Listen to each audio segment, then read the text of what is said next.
Hey guys, I'm Matt. Alexis. You're watching FiveTribe, and today we're going to talk to you about our homeschool journey. It's an adventure we've been on for about 7 years now, and we're excited about sharing that with you. Hope you guys enjoy the series.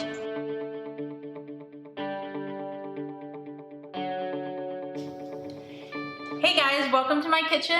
This is the place where all the homeschool stuff happens.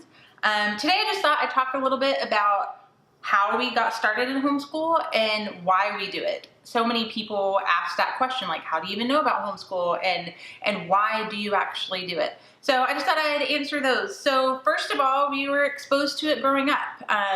Matt was actually homeschooled for a little bit. His mom pulled him out of a public school setting. He was struggling with some dyslexia and being bored in class, and his mom saw that and pulled him out and basically taught him how to read and really excel and enjoy learning, and then put him back in school when she thought he was ready. I had a lot of friends growing up, family friends that I knew that had homeschooled, so it wasn't this foreign concept. About the time we started having kids, we were in Oklahoma City and we met a lot of families that homeschooled. Matt and I actually worked with the youth group, and there were a lot of teenagers that were homeschooled, and we just kind of noticed something different about these teens. They spoke really well with adults. They were very mature. They were the leaders of their teen group, and so it was just kind of in the back of our minds, like we really respected that homeschool community. Well, when it was time to put my oldest son Xander in preschool, we started looking around all the preschools like everybody does, and I didn't want to put him in a public school. That wasn't really what I felt like I wanted to do, and Matt agreed with me, probably because of his experience. And so we started looking at private preschools, and holy moly, they're ridiculously expensive. And at the time, we were living in Florida away from all of our family, and Matt was going to Full Sail University, very expensive college that we're getting his graphic design degree at, and paying for private preschool was not going to work for us. And I was like, you know what? I stay at home. I had a 2-year-old and a 4-year-old at the time, and pregnant with Josiah. I was like, I already stay at home. I can just do this at home. I mean, it's preschool. It's the ABCs. It's counting. It's reading. It's Sesame Street. And so we decided to do it. We made it our first year, and I loved it. Xander thrived. He was reading like he was supposed to be, and I was like, yes, we can do this. And I had a lot of encouragement from other moms. I had reached out to moms from Oklahoma City that I knew, and I was like, tell me what you did. How did you do it? And you just take it year by year, and that's what we decided. We're like, we're not going to commit to this for the rest of our lives, but we're going to commit year by year and just see how it goes. But every year we do it, we love it even more. And honestly, by the end of the year with Xander in preschool, it became more of a conviction to me to homeschool and not just something to do. It was something really on my heart that I felt was best for my family and for my kids and for Matt. And so we did it, and it's such a good fit for us because of Matt's job. We traveled quite often. We were kind of moving around a lot, and if my kids would have been in regular school, that would have been really tough, having to yank them out and having to decide where to live based on the school districts.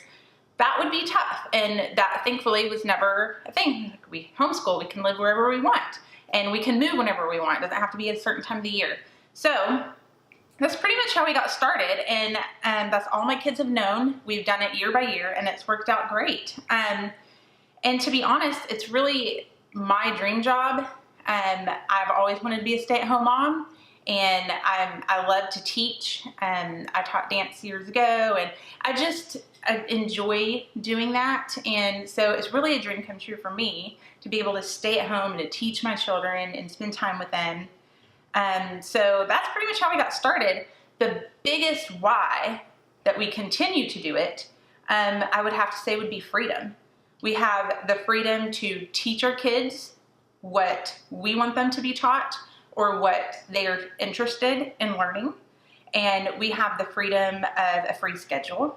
The boys and I will go to Dallas and hit the museums at 10 a.m. on a weekday and miss all the crowds. We go to the zoo. we can head back to Oklahoma to all of our family and not have to worry about a strict schedule. There's just so much freedom, and we just really enjoy it. So I thought I'd answer a few questions, and I know everybody always asks the same questions. How on earth do you have the patience to homeschool children? So I've noticed every parent who does not homeschool always says, there's no way I'd have the patience to homeschool my kids. Well, that makes sense because you don't homeschool. And I say that because you have the patience for what you want the patience for. I truly believe God gives you what you need in that time. And my kids will testify, I do not always have the patience every single day to homeschool them. Some days mommy does not have the patience, but for the most part, it's what I want to do, it's what I love, and I just have the patience to do it because it's what I want to do. Now granted, there are days that we get tons of school done and I'm like, super mom. And then there are other days where I'm like, okay, it's been an hour, we're done for the day. Like, patience is gone. We're all just gonna take a big fat break today. And but if you don't want to homeschool, you're not gonna have patience for it. So it's definitely a want and a desire that I have. I want the patience to homeschool. Therefore, I have it when I need it. Another question that I get a lot is, how do you know what to teach each year? And going back to what we said earlier about taking it year by year is really what we do. I take it year by year. I do not know what an 11th grader needs to learn right now because I have an 11-year-old going into 6th grade. So right now, I'm learning what the 6th grader needs. One way, internet is huge. Just, you can Google everything. The internet is a homeschool mom's best friend. Internet, going by what the state requires, you can call the state, once again, Google it. And then curriculum. Lots of curriculum will kind of be a guide. You decide on a curriculum, which that will be another video. We'll talk about curriculum. But once you decide on a curriculum, that's kind of your guide on what your kid needs to know that year. So really just take it year by year, a step at a time, reaching out to other moms who have done it before, who have been in that grade before. Lots of moms group, homeschool groups, co-ops, support groups. I mean, there's so much information out there. Another thing is, do you have to take tests through the state or send them paperwork? Blah, blah, blah. A lot of people, it's funny to me just because I've homeschooled so much, people just assume that the state gives you all these things you have to do and you have to turn it in and yada, yada. And honestly, every state's different. Oklahoma and Texas are pretty free states. Texas is the most free state to homeschool. And so all I have to do, I need to homeschool my kids for 180 days, and that's pretty much it. In Oklahoma, you do have to log your days to prove it, just in case worst case scenario happened and you needed to prove that you did school. Just kind of log it in a calendar.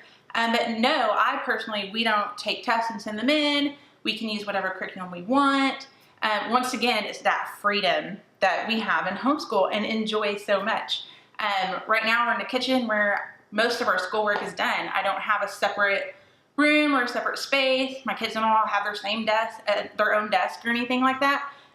We do it at the kitchen table because that's where I am the most. I'm cooking and I'm cleaning and multitasking, and my Josiah does have a little desk that he sets at, but other than that, the other two boys just sit at the table and we read and we talk, and that's how we do our school. And we take it out of the house a lot. Like I said before, we do the museums, we do field trips, we're a part of a co-op, we're watching a documentary on Netflix in the living room, but it's that freedom. So anyways, that's how we got started. That's why we do it. And you'll be seeing lots later about curriculum and other things that we do and what homeschool life looks like. Hope you enjoy.